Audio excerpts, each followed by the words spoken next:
seterusnya kita pergi kepada ideal transformer under load. Under load ni maksudnya ideal transformer yang disambung kepada beban.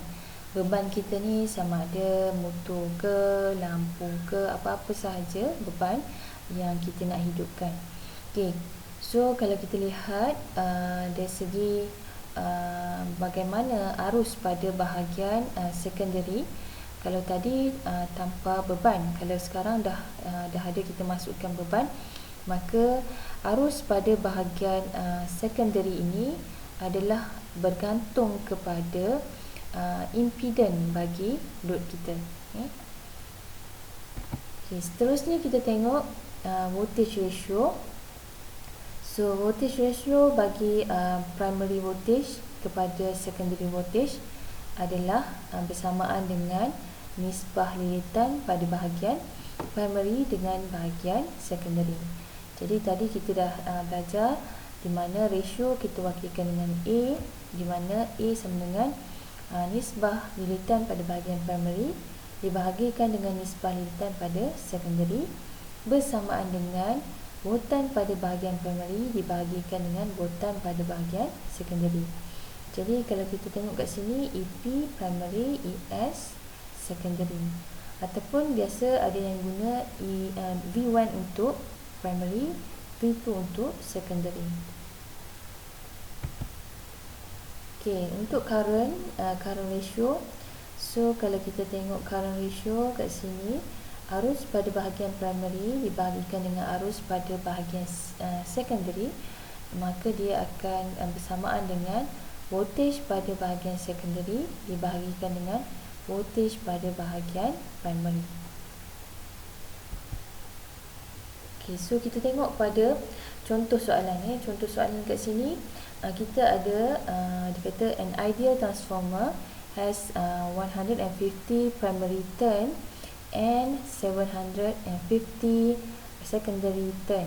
The primary winding is connected to 240 volt 50 Hz source frequency.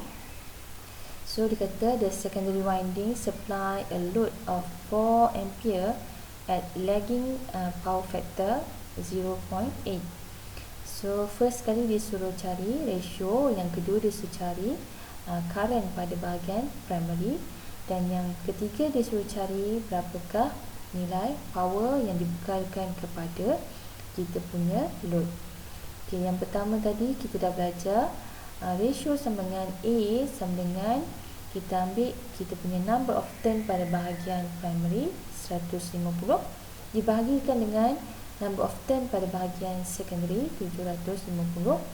Jadi kita akan dapat 0.2. Okay, jadi kita lihat diberi arus pada bahagian secondary adalah sama dengan 4 ampere. Maka kita tahu I2 I1 ni maksudnya arus primary bersamaan dengan I2 arus pada bahagian secondary dibahagikan dengan ratio, maka kita dapat 4 bahagikan dengan ratio 0.2, maka kita dapati arusnya adalah 20 ampere, iaitu arus pada bahagian primary. Okay, seterusnya kita nak tengok pada power yang dibekalkan kepada load. So kita tahu voltan pada bahagian secondary sama dengan voltan pada bahagian primary dibahagikan dengan ratio. So kita lihat pada soalan diberi 240 volt supply kita bahagikan dengan ratio 0.2 volt, maka kita punya voltan pada bahagian secondary adalah 1200 volt. Okay, jadi nak kira power. So power sama dengan arus pada bahagian load kita ambil pada bahagian secondary. So power sama dengan I didarabkan dengan V darab dengan power factor. So arus kita 4 didarab dengan 1200 volt didarabkan dengan power factor. So kita dapat power pada load kita 3840 watt.